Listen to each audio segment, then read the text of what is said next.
Okay, now we're on the second voyage of Captain James Cook. This second voyage, he was commissioned again by the Royal Society, and this is the one where he sets out to find a mythical land called Terra Australis. Okay, so the second voyage was from 1772 to 1775. Cook was once again commissioned by the Royal Society to search for the mythical Terra Australis. Despite Cook's evidence to the contrary from the first voyage, Alexander Dalrymple refused to believe a massive southern continent did not exist.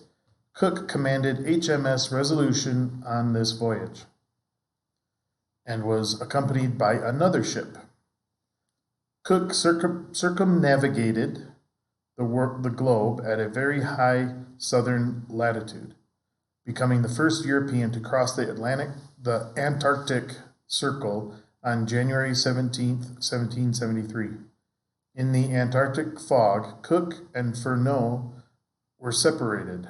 Furneaux made his way to New Zealand and eventually sailed back to Britain while Cook was still exploring the Antarctic. Okay, so a very high elevation of the southern latitude actually means it's very deep into the south. Okay, the Arctic Circle, which is the northern part, is still very far away from Mongolia, north. So there's also Antarctic Circle that is very far south, and this is how far he traveled looking for this mythical continent. So who was this Furneaux? Furneaux was the captain of the second ship. Okay, that's kind of missed here. Okay, all right. So his second ship, so he was alone with just one ship. He didn't have the second ship. Yeah, they set out with two ships. He was the captain of the Endeavour and the Resolution. Resolution on this Resolution, yeah. And Furneaux was sort of the captain of the second ship. Yeah. I think that's talked about in the next video, actually. Yeah. All right, so Cook almost discovered the mainland of Antarctica, but turned back north towards Tahiti to resupply his ship. He then traveled south again in a second fruitless attempt to find the supposed continent. On his return voyage, he landed at the Friendly Islands and Easter Island, and returned home having destroyed the myth of Terra Australis. Okay, so he traveled far enough south that he ran out of supplies and it was quite cold and had to turn back, just not far enough south to actually discover Antarctica. Almost, but not there. During his travels, though, he did discover the Easter Islands and the Friendly Islands, which are both a group of islands that are in the middle of the Pacific Ocean. So on this map, we're talking about this blue line. Yeah, that's his second voyage. Yeah, and you could even see further along that same voyage how close, that's got to be maybe 100 kilometers or less. Very close. Yeah, just didn't discover it. Okay. All right, so another accomplishment of the second voyage was the successful testing of John Harrison's timekeeping instruments, which at last facilitated accurate measurement of longitude. Okay, so longitude, you know what this is, right? The long lines. They're the horizontal lines are the latitude. The longitude are the north-south lines used for reading maps. Yep. And these ones... And for navigation. And these ones actually set up going around the world. You can literally track time with them. This is how all these different time zones came about after this. Yeah. Okay, so upon his return, he was given an honorary retirement from the Royal Navy, but he could not be kept away from the sea. A third voyage was planned to find the Northwest Passage. Cook would travel to the Pacific and hopefully travel east to the Atlantic, while a simultaneous voyage would travel the opposite way. Okay, so Cook is also going for the Northwest Passage, which you should remember because Hudson spent his life trying to find that. Okay, so third voyage, 1776 to 1779. So, on his last voyage, Cook once again commanded HMS Resolution, and again accompanied by another ship. Cook traveled north and in 1778 became the first European to visit the Hawaiian Islands, which he named the Sandwich Islands, after the 4th Earl of Sandwich, and then First Lord of the Admiralty. Yeah, two famous people here. You got Cook discovering nowadays Hawaiian Islands and naming it after the Earl of Sandwich. And you know what else was named after the Earl of Sandwich? The Sandwich? The Sandwich, yeah. Okay. Was that before or after this? I do not know. Oh, something to look up. Okay, from there, he traveled east to explore the west coast of North America, eventually landing at Nootka Sound on Vancouver Island.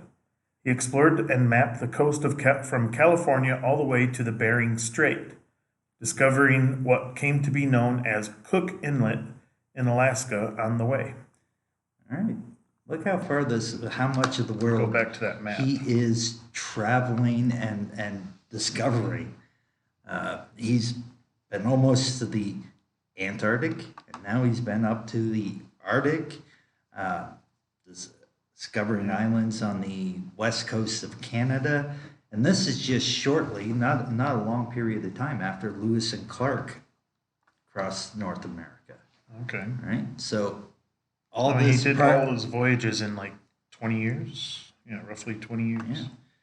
So he was the second person really to explore that west coast of North America.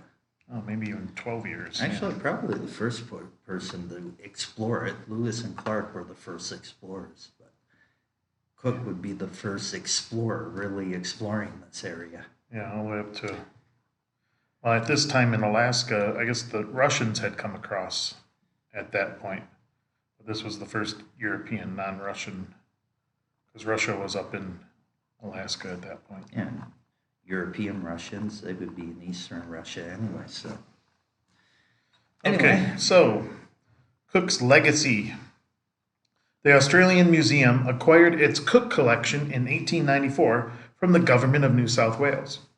At that time, the collection consisted of 115 artifacts collected on Cook's 3 voyages throughout the Pacific Ocean during the period 1768 to 1780. Along with documents and memorabilia related to these voyages, the collection remained with the Colonial Secretary of New South Wales until 1894, when it was transferred to the Australian Museum, the James Cook Museum at Cooktown.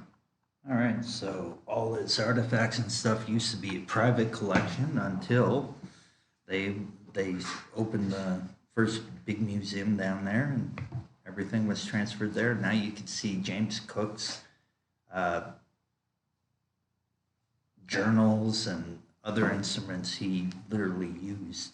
Like specimens and stuff that they found. Oh yeah, Saxons for navigating. Anything he had that they had, you can go there and literally go, Captain Cook touched that. Yeah. So Cook's 12 years sailing around the Pacific Ocean contributed much to European knowledge of the area. Several islands, such as the Sandwich Islands, or Hawaii, were encountered for the first time by Europeans, and his more accurate navigational charting of large areas of the Pacific was a major achievement. Cook carried several scientists and artists on his voyages. They made significant observations and discoveries, as well as producing notable landscape paintings of Tahiti, Easter Island, and other locations. Yeah, back in the day, they didn't have cameras, so him being a real explorer, he would take the artists and places he discovered, like Easter. And the scientists. Yeah, right? Easter Island. Can you imagine the big heads? You go back, yeah, there's big stone heads on the island, but you have an artist that can capture them and paint them. People can. Couldn't exactly take one of those big heads with them. Yeah, it's like having a photograph. Yeah. So Cook's voyages were involved in another unusual first. The first recorded circumnavigation of the world by an animal was by Cook's goat. He had a goat. He had a goat. I guess he liked goat milk. Well, some people have dogs, some people have cats. He had a goat. So Cook's goat, who made that memorable journey twice. When they returned to England, she was put to pasture on Cook's farm outside London. Cook's journal recorded the date of the goat's death, March 28th of March, 1772. He loved his goat. I guess a man and his goat. All right, a U.S. coin, the 1928 Hawaiian half-dollar carries Cook's image, minted for the 150th anniversary of his discovery of the islands. Its low mintage, 10,008, has made this example of early United States commemorative coins both scarce and expensive. So if you come across this coin, hang on to it because it's worth a lot more than 50 cents. Yeah. So the site where he was killed in Hawaii was marked in 1874 by a white obelisk set on 2.3 square meters of chained-off beach. This land, though in Hawaii, was deeded to the United Kingdom. A nearby town is named Captain Cook, Hawaii. Several Hawaiian businesses also carry his name. Yeah, so he was basically murdered by killed. Well, Not the murdered. video gets into his Yeah. death, and there's some questions about that. But He did die in Hawaii. yeah, let's take a look at this guy's legacy. Other explorers have maybe their face on some money, or maybe a statue. Like Columbus has a town named after him. James Cook here, he's got islands named after him. He's got in another country, because he was so popular, a plot of land that's actually given to his own country. So he also has Australia? in Hawaii. Oh, in Hawaii. Hawaii is owned Yeah. by the United Yeah, States, that's right. and that small little patch of land where he died is actually British land. And there's also this Cook Strait. There's towns, there's businesses, there's just so many things about James Cook, named James Cook. Yeah. Have you ever heard of the town of Marco Polo? No. No. I mean, that's how big and accomplished the explorer that James Cook was by comparison. Okay, so the Apollo 15 Command Service Module, Endeavour, was named after Cook's ship, HMS Endeavour, as was the Space Shuttle Endeavour. Another shuttle, Discovery, was named after Cook's HMS Discovery. So even these things that we're using today to go in and explore space and everything, we're going back to Cook. The first institution of higher education in North Queensland, Australia, was named after him, with James Cook University opening in Townsville in 1970. Numerous institutions, landmarks, and place names reflect the importance of Cook's contributions, including the Cook Islands, the Cook Strait, Cook Inlet, and the Cook Crater on the Moon, or Rocky Mount Cook, the highest summit in New Zealand, is named for him. This just shows, like, this guy was a pure explorer. He did so much exploring. He was so important to the world because of his exploring. So much. Good thing he had a last name that was easy to spell and say. Well, yeah. It's a good If it thing. was some weird thing like, I don't know, but Cook is easy. Well, Polo's easy. And isn't Captain Hook also kind of modeled after him? Captain Hook in the Peter Pan thing? Maybe. No, I think that's actually after the pirate Cook. Oh, It was a pirate Cook. okay. Anyway, so we've done the reading. You can now watch the multimedia number 20, the thing Cook, listen and answer the 5 questions on the quiz. Make sure after you do the quiz, some of you are still not pressing that little button in the for assignment saying God's turn it in. sakes, press the turn in button. Turn it in. It tells us Right. to actually give you a grade. Yeah, forget On that. that Don't spot. forget to subscribe stuff. Well, Don't do forget to that turn too. in. Yeah, turn it in. Yes, turn it in. Some of you are notorious for not turning it in. Mosh. Oh, he does work, doesn't turn it in. Are you kidding? Mosh doesn't do any work for my classes. He likes me better. Yeah, my science class, nothing. I like you better. We'll see you guys next time. All right. Bye.